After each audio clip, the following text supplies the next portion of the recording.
Hello' everyone, কি খবৰ সকলোৰে? আশা কৰিছোঁ সকলো ভালেই আছে আৰু মোৰ এটা নতুন ভিডিঅ'লৈ আপোনালোক সকলোকে স্বাগতম জনাইছোঁ। আজি এটা দুটা কাম নহয়, মায়ে মোক এগালমান কাম দি টাউনলৈ পঠাইছে। প্ৰথমে গৈ সোমালোগৈ উষা দোকানত, মানে আমাৰ চিলাই মেচিনটো অলপ বেয়া হৈ আছিল আৰু তাত গৈহে গম পাওঁ যে অলপ নহয় বাৰুকৈ বেয়া হৈ আছিল আৰু তাক হেনো অলপ দিনৰ কাৰণে তাতে ভৰ্তি কৰাব লাগিব, তো তাক ভৰ্তি কৰা থৈ আহিলোঁ। তাৰ পাছতে গৈ সোমালোগৈ বম্বে ষ্টৰত, মানে আমাৰ আগন্তুক বিয়া এখন আহি আছে, গতিকে বিয়াত পিন্ধিবলৈ ধুনীয়াকৈ কাণফুলি এযোৰ লৈ ল'লোঁ।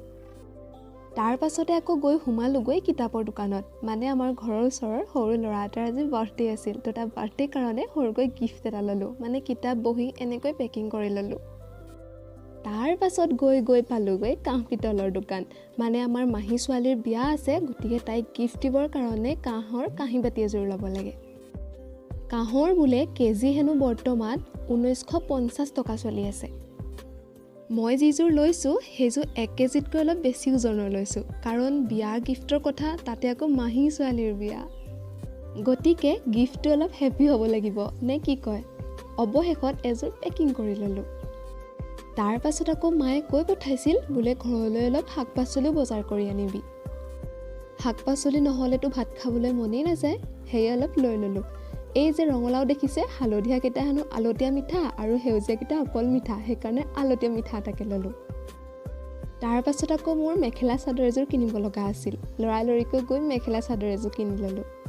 একেবাৰে কিনি চিলাবলৈও দি থৈ আহিছোঁ, মানে মই নিজেও চিলাব পাৰোঁ, কিন্তু আপোনালোকেতো দেখিছে আমাৰ বেমাৰী মেচিনটো উষা দোকানত ভৰ্তি কৰাই আহিলোঁ। মেচিন ননালৈকে এতিয়া আৰু লোকৰ হাতেৰেই চিলাব লাগিব।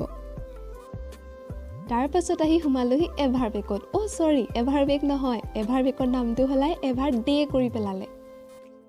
কিয় বা নামটো সলাই পেলালে? এভাৰ ডেতে সোমাই কিবা কিবি অকণমান খাই পেটটো পূজা কৰি ল'লোঁ। তাৰপিছত লাহে লাহে ঘৰলৈ গুচি আহিলোঁ। ঘৰলৈ আহি ফ্ৰেছ হৈ ল'লোঁ। তাৰ পাছত আকৌ মোৰ এটা কেক বনাবলৈ আছিল, মানে মোৰ আজৰিয়ে নাই। লৰালৰিকৈ কেকটো বনাই ল'লোঁ। মোৰ কেকটো ইমান পাৰফেক্ট হোৱাগৈ নাই, কাৰণ মই কেক আইচিঙৰ কামটো নতুনকৈ আৰম্ভ কৰিছোঁ আৰু এইটো হৈছে মোৰ কেকৰ ফাইনেল লুক। কেনেকুৱা হৈছে জনাবচোন কেকটো।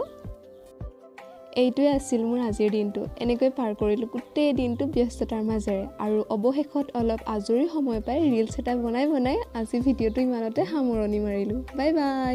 ভিডিঅ'টো ভাল লাগিলে লাইক কৰিব আৰু চেনেলটো ছাবস্ক্ৰাইব কৰিব।